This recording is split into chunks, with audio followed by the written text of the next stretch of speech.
Hello friends, आपका बहुत बहुत स्वागत है। आप लोग कैसे हैं? आशा है आप लोग बहुत ही अच्छे होंगे। तो आइए फ्रेंड्स, इस वीडियो में हम लोग डीएलएड प्रवेश परीक्षा 2023 के लिए कुछ प्रश्नों को देखते हैं। तो चलिए शुरू करते हैं। अगर आप चैनल पर नए हो तो चैनल को लाइक और सब्सक्राइब जरूर करें। तो देख सकते हैं कि डीएलएड प्रवेश परीक्षा 2023 के लिए जो है सिलेबस में बहुत ही परिवर्तन किया गया है। और इस सिलेबस में जो है आपके 120 प्रश्न पूछे जाएंगे। और 120 प्रश्न में जो है आपके हिंदी से या उर्दू से आपके 25 प्रश्न होंगे, और गणित से आपके 25 प्रश्न होंगे, और विज्ञान से जो है आपके 20 प्रश्न होंगे, और आपके सामाजिक अध्ययन से 20, और अंग्रेजी से 20 प्रश्न होंगे, और आपके तार्किक एवं विश्लेषणात्मक क्षमता से आपके 10 प्रश्न होंगे। इस तरह से मिलाकर आपके 120 प्रश्न होंगे।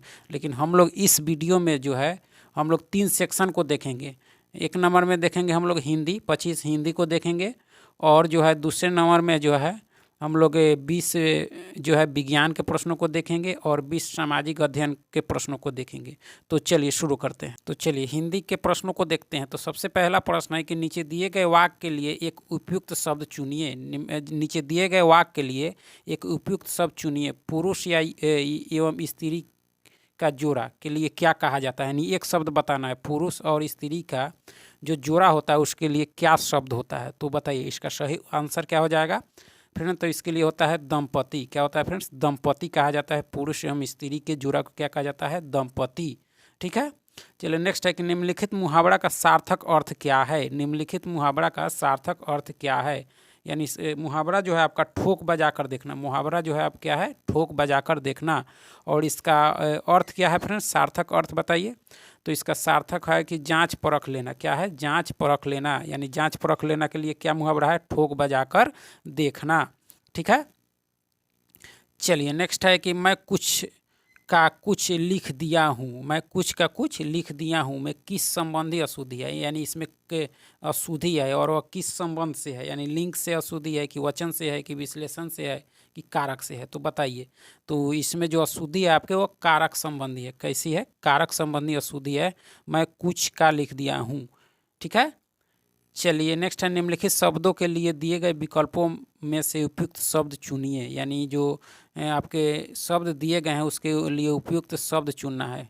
बिना पलक गिराए हुए के लिए एक शब्द बताना है। तो बताइए बिना पलक गिराए हुए के लिए एक शब्द क्या होगा? मेष होगा। बिना पलक गिराए हुए को क्या कहा जाता है? निर्निमेष कहा जाता है। ठीक है। नेक्स्ट है कि तामसिक का विपरीतार्थक होगा। तामसिक का विपरीतार्थक शब्द क्या होगा? बताइए क्या होगा तामसिक का? तो इसका सही आंसर क्या हो जाएगा? तो यह हो जाएगा आपके सात्विक। क्या हो जाएगा फ्रेंड्स? सात्विक। चलिए चैनल को लाइक जरूर कीजिएगा। नेक्स्ट है कि जिसका अनुभव किया गया हो के लिए एक शब्द। जिसका अनुभव किया गया हो के लिए एक शब्द बताना है आपको। तो क्या हो जाएगा इसका? तो अनुभूत। क्या हो जाएगा? अनुभूत। जिसका अनुभव किया गया हो उसके लिए एक शब्द क्या होगा? अनुभूत। ठीक है। चलिए आंखें चार होना मुहावरा का अर्थ है। आंखें चार होना मुहावरा का अर्थ क्या है फ्रेंड्स? तो बताइए क्या है? तो प्रेम होना। क्या होना? प्रेम होना। केदार निम्नलिखित में से किसका पर्यायवाची शब्द है? केदार जो है निम्नलिखित में से किसका पर्यायवाची शब्द है? तो यह जो है आपके केदार। ठीक है। जो दूसरों के सहारे जीता हो, जो दूसरों के सहारे जीता हो उसके लिए कौन सा शब्द होगा? तो परोपजीवी होगा। क्या होगा? परोपजीवी। ठीक है। निम्न में से कौन स्त्रीलिंग है? इसमें से 4 ऑप्शन दिए गए हैं। इसमें से कौन स्त्रीलिंग शब्द है? बताइए। तो कौन सा होगा फ्रेंड्स? तो यह होगा संसद। क्या होगा? संसद जो है क्या है आपका? स्त्रीलिंग है। बाकी सभी जो है आपके पुल्लिंग है। शुद्ध शब्द का चयन करें। शुद्ध शब्द का चयन करें। तो शुद्ध शब्द का आप चयन कीजिए। तो इसमें शुद्ध क्या हो जाएगा? कवित्री हो जाएगा। क्या हो जाएगा? कवित्री। बाकी अशुद्ध है। यही जो है आपके सही उत्तर है। चलिए वापसी किस विद्या से रचित है? वापसी जो है यह किस विद्या से रचित है? तो यह जो है आपके कहानी से है। किससे है फ्रेंड्स? कहानी से है। ठीक है। चलिए आगे देखते हैं। संयोग का संधि विच्छेद होगा। संयोग का संधि विच्छेद होगा। बताइए क्या होगा फ्रेंड्स? तो सम जोड़ योग होगा। क्या होगा? सम जोड़ योग होगा। संयोग का संधि विच्छेद। स्थूल का विलोम शब्द होगा। स्थूल का विलोम शब्द होगा। स्थूल का बताइए क्या होगा? तो सूक्ष्म होगा। क्या होगा? सूक्ष्म। यहाँ थोड़ा सा अशुद्धि है उसको सुधार लीजिएगा। वैमनस्य का विपरीतार्थक शब्द होगा। तो क्या होगा फ्रेंड्स? तो इसके लिए होगा सामंजस्य। क्या होगा? सामंजस्य होगा। चलिए रमेश आया और मोहन घर चला गया। यह कौन सा वाक है बताइए। रमेश आया और मोहन घर चला गया, यह कौन सा वाक है? तो यह कौन सा वाक है आपके? तो यह संयुक्त वाक है। कौन सा है फ्रेंड्स? संयुक्त वाक है। ठीक है। हिंदी में शब्दों का लिंग निर्धारण किसके आधार पर होता है? हिंदी में शब्दों का जो लिंग निर्धारण होता है वह किसके आधार पर होता है? तो यह जो हो जाता है आपके प्रत्यय के आधार पर। किसके आधार पर फ्रेंड्स? प्रत्यय के आधार पर होता है। मंथर शब्द का सही विलोम होगा मंथर। मंथर शब्द का सही विलोम क्या होगा? मंथर। तो बताइए, तीव्र होगा। मंथर नहीं हो गया, मंद होगा फ्रेंड्स। क्या होगा? अशुद्धि हो गया, मंद होगा। तो मंद का विपरीतार्थ क्या होगा? तीव्र होगा। ठीक है, इसको सुधार लीजिएगा, टाइपिंग में कहीं कहीं मिस्टेक हो जाता है। चलिए, निम्नलिखित लोकोक्ति का सही अर्थ बताना है। उल्टे बांस बड़ेली को, इसका जो है अर्थ क्या होगा? तो इसका क्या अर्थ होगा? तो विपरीत काम करना। क्या करना? विपरीत काम करना। ठीक है। इस समय हमारे देश पर कई प्रकार के अंतर्राष्ट्रीय डॉट डॉट है, यानी खाली स्थान को आपको भरने हैं। तो बताइए क्या उचित शब्द होगा? तो इसका जो सही उत्तर हो जाएगा फ्रेंड्स, क्या हो जाएगा? जो हो जाएगा आपके ऋण। क्या हो जाएगा? ऋण जो है। इस समय हमारे देश पर कई प्रकार के अंतर्राष्ट्रीय डॉट डॉट यानी ऋण है। ठीक है। चलिए, समानार्थी शब्द का चयन करना है आपको। समानार्थी शब्द का चयन कीजिए, बताइए। 21 नंबर सवाल है, अतुल का समानार्थी क्या होगा? क्या होगा? तो अद्वितीय हो जाएगा। क्या हो जाएगा फ्रेंड्स? अद्वितीय। चलिए, नेक्स्ट है कलोल। क्या क्या होगा? तो इसका क्या हो जाएगा फ्रेंड्स? लहर। क्या हो जाएगा? लहर। इसका समानार्थी क्या हो जाएगा? लहर। वक्र का विलोम बताइए। वक्र का विलोम बताइए। वक्र का तो सीधा हो जाएगा। वक्र का क्या हो जाएगा? सीधा। ज्येष्ठ का विलोम बताइए। तो इसका विलोम क्या हो जाएगा? तो कनिष्ठ। कनिष्ठ हो जाएगा। क्या हो जाएगा? कनिष्ठ। चलिए, आगे है सघन का विलोम बताइए। सघन का क्या होगा? तो बीघन होगा। क्या होगा? बीघन। देखेंगे साइंस के प्रश्नों को। अब इससे जो हम लोग साइंस के यानी 20 से साइंस के अति महत्वपूर्ण प्रश्नों को देखेंगे। तो चलिए, साइंस का जो पहला प्रश्न है कि एंगस्ट्रॉम किसकी इकाई है? एंगस्ट्रॉम जो है वह किसकी इकाई है आपकी? तो यह तरंग दैर्घ्य की है। किसकी है? तरंग दैर्घ्य की। एंगस्ट्रॉम किसकी इकाई है? तरंग दैर्घ्य की। डेसिबल इकाई है आपकी, तो यह ध्वनि की तीव्रता की है। किसकी है? ध्वनि की तीव्रता। चलिए, नेक्स्ट है आपका कि गुरुत्वाकर्षण का नियम किसने दिया था? किसने दिया था? तो यह दिया था आपके न्यूटन ने। किसने दिया था फ्रेंड्स? न्यूटन ने दिया था गुरुत्वाकर्षण का नियम। डॉक्टरों के थर्मामीटर का आविष्कार किसने किया था? डॉक्टरों का जो थर्मामीटर है उसका आविष्कार किसने किया था? तो फॉरेनहाइट ने। किसने? फॉरेनहाइट ने। चलिए, निम्न में से कौन सा नॉन फेरस धातु है? कौन सा नॉन फेरस धातु आपका है? तो क्या है? एल्युमिनियम है। क्या है फ्रेंड्स? एल्युमिनियम। ठीक है। स्टोरेज बैटरी में कौन से धातु का प्रयोग किया जाता है? स्टोरेज बैटरी में तो किसका किया जाता है बताइए? तांबा, शीशा, एल्युमिनियम, जस्ता, यानी इसमें से किसका किया जाता है? ऑप्शन देखिए और बताइए। तो इसमें किया जाता है आपके शीशा का। किसका? शीशा का किया जाता है। ठीक है। साधारण नमक का रासायनिक नाम क्या है? साधारण नमक का रासायनिक नाम क्या है? तो क्या है? सोडियम क्लोराइड है। क्या फ्रेंड्स? सोडियम क्लोराइड है। ठीक है। खारे पानी में निम्न में से क्या उपस्थित है? खारे पानी में निम्न में से क्या उपस्थित है? तो यह क्या हो जाएगा फ्रेंड्स? तो यह हो जाएगा कैल्शियम। क्या हो जाएगा? कैल्शियम होता है। ठीक है। निम्न में से किसका विस्तृत रूप से बेहोश करने में प्रयोग किया जाता है? विस्तृत रूप में बेहोश करने के लिए इसमें से किसका प्रयोग किया जाता है? तो यह क्लोरोफॉर्म का। किसका? क्लोरोफॉर्म का किया जाता है। ठीक है। धातुओं के सल्फेट के कारण पानी के अस्थायी खारेपन को दूर किया जा सकता है निम्न के प्रयोग से। किसके प्रयोग से?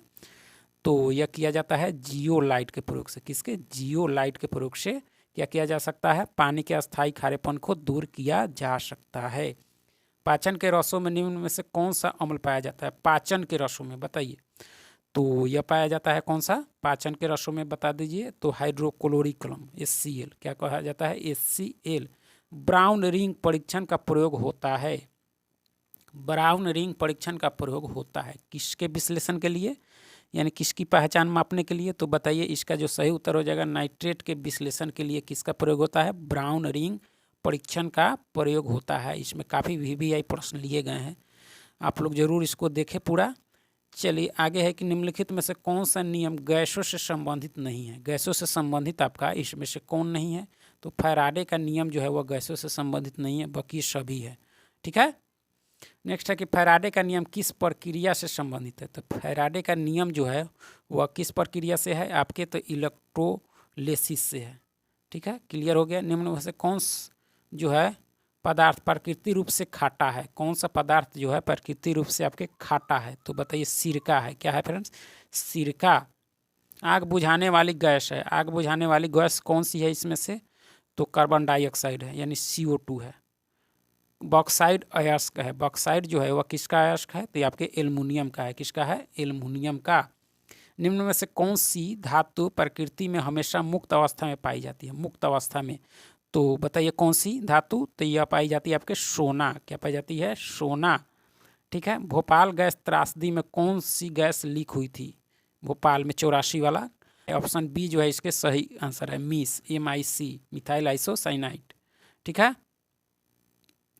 पारिस्थितिकी विज्ञान, इकोलॉजी का किससे संबंध है? इकोलॉजी जो है वह किससे संबंधित है? तो बताइए, यह जो है आपके शरीर संरचना वातावरण में संबंध से संबंधित है आपके इकोलॉजी। ठीक है फ्रेंड्स, तो हम लोगों ने विज्ञान के 20 प्रश्नों को देखा।